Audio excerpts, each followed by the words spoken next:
Bonjour tout le monde, il sera question dans ce vlog de Moonlight, film réalisé par Barry Jenkins et nommé aux Oscars dans les catégories meilleur film, meilleur acteur secondaire, meilleure actrice secondaire, meilleure photographie, meilleur réalisateur, meilleur montage, meilleure musique originale et meilleur script adapté.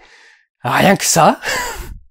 Pour l'histoire du jeune Chillon, qui est un jeune afro-américain qui grandit dans les quartiers défavorisés de Miami, défavorisé et donc en proie à la vente de drogue pour s'en sortir.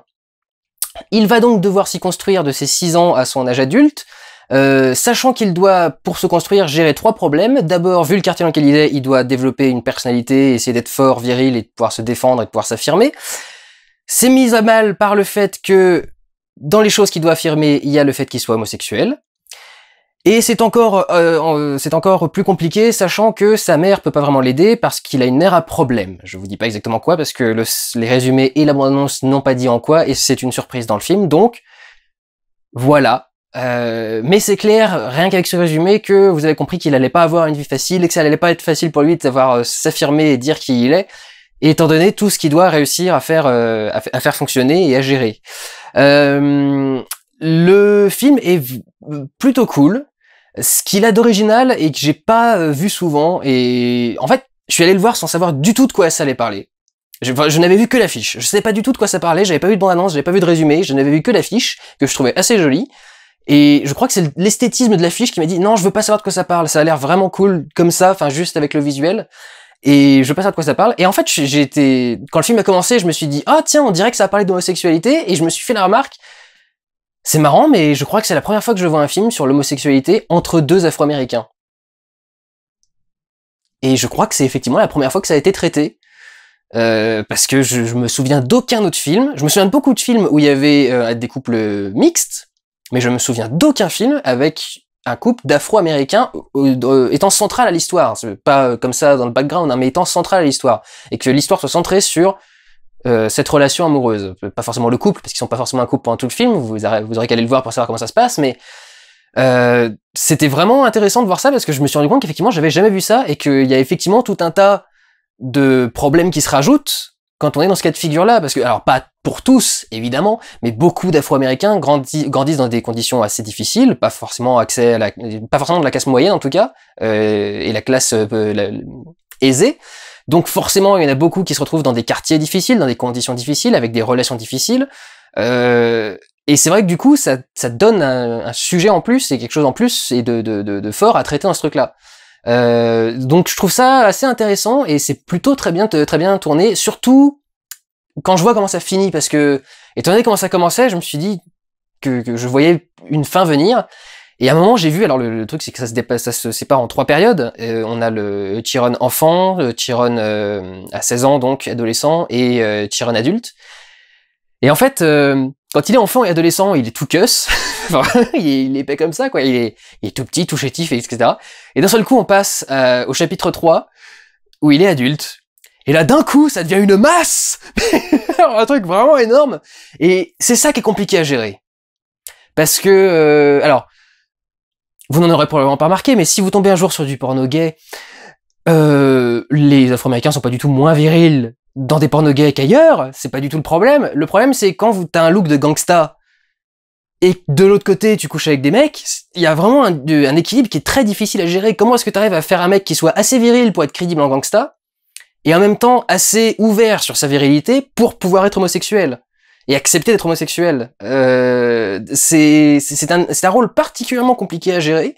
Et quand j'ai vu effectivement l'acteur et comment ça se finissait, que le mec a carrément les dents en or et tout le bordel, je me suis dit ah cool, ils ont été au max de tout, quoi. Ils ont vraiment fait un mec complètement crédible en dealer, et en même temps ils ont fait un mec complètement crédible en tant qu'homosexuel, parce que dès qu'on a des scènes plus intimes, dès qu'on a des scènes qui sont plus tendres, le mec est quand même vachement bon, quoi. Il faut arriver à jouer les deux, faut arriver à gérer, à switcher entre la virilité et l'abandon total face à la caméra et dans les bras d'un autre mec, acteur.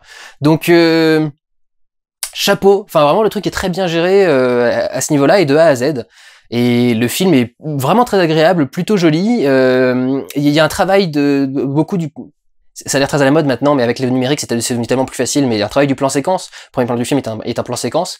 Mais il y a un travail également de la profondeur de champ qui est intéressante. qui est intéressant. Ce qui me chiffonne, c'est que le réalisateur a dit je suis super content, on a vachement bien filmé Miami. Et en fait, à la moitié du chapitre 2, je savais pas qu'on était à Miami. C'est-à-dire que, alors d'accord, à un moment, les personnages disent qu'ils habitent à Liberty City. Vu que j'ai vendu des jeux vidéo, ça m'évoque quelque chose, Liberty City, quoi. Donc, GTA, pour ceux qui savent pas. Et le truc, c'est que je savais pas, enfin, pour moi, Liberty City, c'était pas forcément à Miami. Je les ai vendus, les jeux, mais j'aime pas GTA, ça me fait chier, j'aime pas les jeux bac à sable, je m'ennuie, en fait. Une fois que j'ai eu 6 étoiles et que j'ai fait venir tous les flics, etc., je m'ennuie, et ça me fait chier. Et j'aime pas faire les missions parce qu'elles sont dans le désordre et ça m'emmerde. Je veux qu'on me dise où aller. Et du coup, je savais pas que Liberty City, c'était à Miami. Donc, j'ai mis un certain temps avant de connaître le truc, et le réalisateur a beaucoup dit dans les dossiers de presse, dans les interviews, qu'il était très content d'avoir très bien filmé la ville de Miami. Et le problème, c'est que justement, en fait, entre les plans qui sont très rapprochés, il essaye globalement d'être plutôt au plan poitrine ou au plan taille. Donc déjà, il y a le plan rapproché, et en plus de ça, il y a une profondeur de champ qui est très restreinte, c'est-à-dire que le flou est vraiment dans une petite zone, parce que le personnage est très dans son monde, donc il est très éloigné du monde extérieur, donc pour rendre ça, on rend ça avec le flou, mais du coup, avec le flou, on voit beaucoup moins bien la ville de Miami, et beaucoup de détails qui m'auraient peut-être permis de comprendre qu'on y était. Alors j'ai peut-être tourné l'œil quand il y avait marqué Miami quelque part sur un truc, mais je crois pas. Donc c'est mon seul petit souci pour lui, c'est parce qu'il en a l'air très très fier. Pour le reste, c'est vrai qu'au niveau technique, enfin c'est vraiment très très bien foutu. Il y a un gros travail de la caméra à épaule pour travailler quelque chose de très réaliste, et en même temps, ce réalisme est nuancé est remis en question par la lumière du film qui est vachement travaillée et qui travaille beaucoup sur des choses très unies. Alors la nuit, il y aura énormément de bleu. Du coup, tout ce qui est jaune, lumière de la ville, on va vachement ressortir. Donc ça fait des contrastes bleu et jaune, ce qui est très très beau parce que c'est deux couleurs primaires.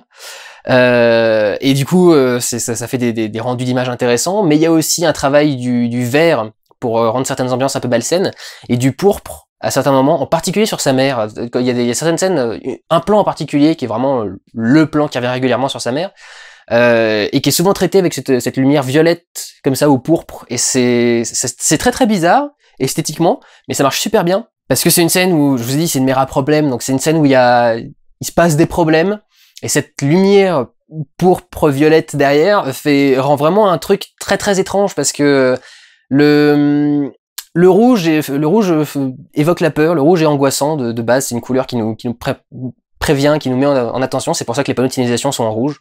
La plupart, pour les plus importants et les plus dangereux, sont en rouge. Et le fait de mélanger ça avec du bleu pour obtenir cette espèce de pourpre-violet, ça donne quelque chose d'un peu malsain, c'est d'un peu bizarre. Il y a le côté rouge, et en même temps, il y a le côté bleu très calme, et le tout se mélange dans un violet qui est une couleur qui est pas habituelle. C'est à voir, et qui attire beaucoup l'attention, et qui met un peu en malaise, du coup, quand on est éclairé par cette lumière-là. Donc c'est assez intéressant, le travail qui est fait à ce niveau-là, enfin, le travail de la lumière et de réalisation est vraiment très très ouf. Par exemple, dans les choses intéressantes au niveau de la lumière, c'est qu'il y a certaines scènes où, par exemple, il va se passer quelque chose de bien. Donc il va être éclairé par les lumières extérieures qui sont très jaunes, plutôt chaleureuses, et il va rentrer chez sa mère. Et dès qu'il rentre chez sa mère, il rentre dans une situation qui lui plaît pas.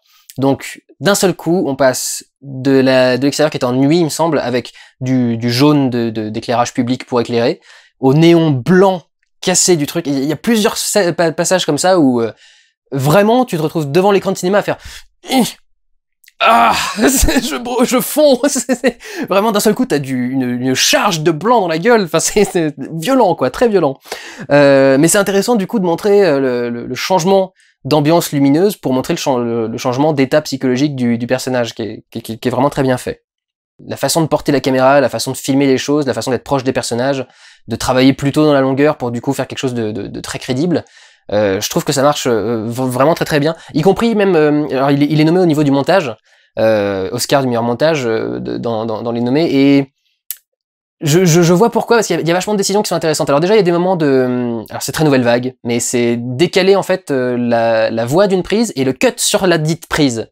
C'est-à-dire que c'est comme si vous me voyez là parler, et d'un seul coup vous voyez ma bouche qui arrête de bouger, et vous entendez quand même un mot, et en fait ce mot va correspondre à ce que j'aurais dit juste avant qu'il y ait eu une coupe, et après cette coupe on me voit continuer sur une autre phrase, mais le début de la phrase je l'ai fait avant le cut, ou une autre phrase juste avant de démarrer, ou une autre, enfin c'est compliqué à dire comme ça, alors du coup je vais essayer de vous le faire.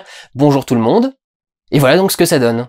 Et on fait la transition juste après, on a un cut après on fait la transition. Donc déjà rien que ça c'est plutôt intéressant en termes de montage, mais même dans le montage c'est pas juste comment est-ce que tu coupes, c'est aussi comment tu enchaînes les scènes et comment tu commences. Et il y a une décision qui est intéressante, c'est le film est donc centré sur Chiron. On dit Chiron, je sais plus. Et pourtant c'est pas lui qui commence dans la première scène, c'est pas avec lui qu'on démarre, on démarre avec un dealer qui s'appelle Juan et qui va l'aider un petit peu quand il est jeune, sans vous révéler en quoi. Et c'est assez surprenant d'un premier abord, surtout quand on sait pas quel est le film, justement. Du coup, j'ai démarré la scène et je me disais ah tiens, ça va être lui le héros, ça c'est bizarre. Et en fait, c'est intéressant parce que ça met en place d'abord la situation du personnage. C'est-à-dire qu'on commence par dire qu'il vit dans un quartier où il se passe du deal de drogue et à mettre en place donc le personnage du dealer.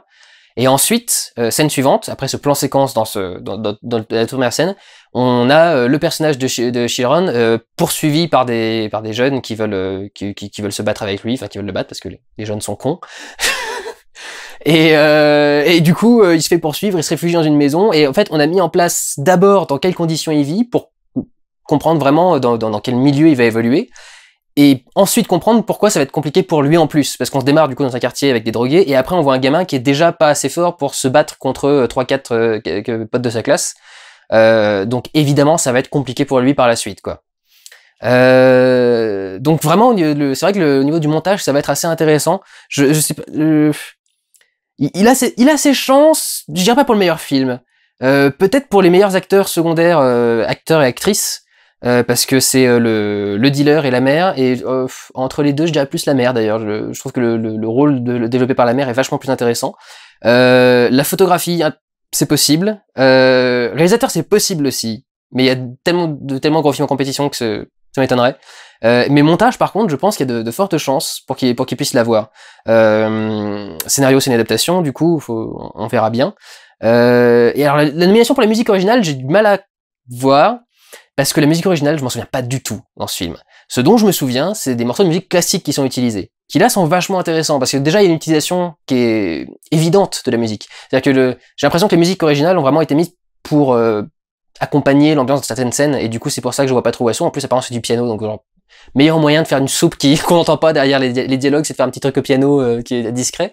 Mais la musique classique, elle, démarre à des moments vachement intéressants et est utilisée de façon très intéressante. Il y a un moment où il fait un foot à l'extérieur avec ses camarades de classe, ceux qui ont pas envie de lui péter la gueule, et on voit la caméra qui panote sur les différents élèves qui sont en train d'attendre le coup d'envoi et qui veulent, enfin les différents jeunes qui attendent le coup d'envoi et qui veulent démarrer le match. Et en fait, très vite, on a alors je sais plus, c'est un bruit de train, je crois, ou de camion, ou de klaxon, et ça bloque, ça arrête complètement la musique classique. Et du coup, le match commence, et lui, on sent qu'il est pas du tout dedans, la musique revient pas, etc. Donc, c'est pas, on sent que c'était pas son truc. Et paradoxalement, une scène plus tard, où on lui fait vivre autre chose, là, pour le coup, la musique classique arrive et reste pendant toute la scène, donc on comprend qu'avec ça, il l'aime plus. Donc la musique classique m'a plus marqué, donc du coup préexistante, m'a plus marqué que la musique originale. À moins que ce que j'ai entendu comme musique classique soit des compositions originales, mais je crois pas. Ça me disait quelque chose, il me semble bien que c'est des opéras assez connus, mais pas des opéras, mais de la musique classique en tout cas. Donc ouais, je pense qu'il y a plus de chances pour le reste que pour la musique. Je suis pas sûr que la musique ça puisse vraiment fonctionner. Un petit exemple pour revenir sur la mise en scène avec le point, d'utilisation intéressante du point. Je crois que j'en ai déjà parlé il y a pas longtemps dans un autre film qui avait fait la même technique, mais à un moment garder le point fixe et bouger la caméra pour avoir le personnage dans le net. C'est-à-dire au lieu de bouger la bague d'optique de l'objectif pour faire le point sur le personnage, on va laisser la bague tranquille et on va approcher la caméra jusqu'à ce que le personnage soit net là où est bloqué le truc de l'objectif. Ce qui bien entendu a été préparé avant, on savait à quelle distance on voulait être de l'enfant pour qu'il soit net, mais c'est vachement intéressant du coup de voir comment est-ce que ça fonctionne, surtout que c'est un moment particulier. Vous verrez à quel moment il fait ça dans le film, ça aura un sens. À propos de sens d'ailleurs, vite fait, je vais revenir sur un petit truc. Alors, il y a un petit détail sur lequel je suis pas sûr de la réponse, mais il y a des titres qui affichent qui séparent les trois séquences, et c'est présenté avec 1, 2 et 3. Et en fait, vous savez, normalement, quand on fait 1, 2 et 3 avec les traitements de texte, on fait des I majuscules, et ça fait 1, 2, 3, ça fait les barres des chiffres romains. Et là, je ne sais pas pourquoi, mais c'est en minuscule. Alors, je sais pas si c'est pour montrer que le personnage se développe, et ça fait des petits bonhommes, d'avoir les petits i avec des petits points, je sais pas trop quel était le sens de ce truc-là, mais ça marche très bien, c'est pas du tout un problème. Je sais juste, je sais pas trop quel sens lui donner.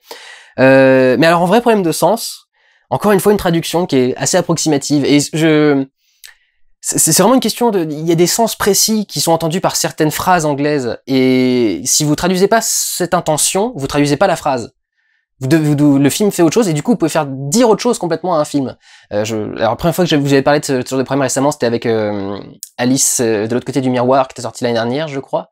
Il y avait un moment, c'est mes proches must be alive, ils doivent être en vie, traduit par ils sont peut-être en vie, qui serait traduit par they might be alive. C'est pas bon, bref. Donc ça, c'était sur un autre film. Et ici, il y a un truc, il se pose des questions du coup sur sa sexualité, le petit gamin, et quelqu'un lui répond, il demande quand est-ce que je saurai ce que je suis, et quelqu'un lui répond you will know when you will know. You'll know when you'll know. C'est-à-dire, littéralement, et ça peut se traduire littéralement, c'est pour ça que je comprends pas, tu sauras quand tu sauras. C'est-à-dire, à un moment, il va t'arriver un truc, et ce sera une évidence. Traduit, c'est intéressant vu comment je viens de le dire, par à un moment, tu sauras. Et le truc, c'est que à un moment, a un sens complètement aléatoire. C'est-à-dire que c'est à un moment, comme ça, quelconque, tu sauras. Et c'est pas ce que veut dire la phrase. C'est quand tu le sauras, tu le sauras. C'est à un moment, ça te paraîtra évident. Mais soit tu dis à un moment, ça te paraîtra évident, soit mais si tu dis à un moment, tu sauras, ça veut dire bah oui, dans le futur, c'est possible que tu saches, mais ça peut être n'importe quand, dans n'importe quelle situation. Enfin, c'est juste que c'est pas exactement la même précision, de la même intention, et ça m'énerve d'avoir des traductions foireuses comme ça sur certains textes de films. Donc c'est important parce que ça peut changer complètement le sens du film. Je suis con, mais meilleur exemple, c'est Matrix. Si vous avez vu mon Pourquoi j'ai un sur les Wachowski, je vous ai dit, il y a un problème dans la version française de Matrix. Il y a plein de sens qui sont pas bons, mais il y en a un qui est vraiment pas bon, c'est à la fin quand l'architecte dit combien de temps crois-tu que cette paix va durer? 7 fois. Le 7 fois étant rajouté uniquement pour que le lip sync colle, pour rajouter un son en plus à la fin du truc, parce que l'acteur américain faisait un petit mouvement qui est pas totalement recopiable en français. Le problème, c'est que si tu rajoutes 7 fois à la fin de cette paix, tu insinues qu'il y en a déjà eu avant, que Neo n'est pas le premier à essayer, et que donc, tu fous en l'air tout le sens de Matrix.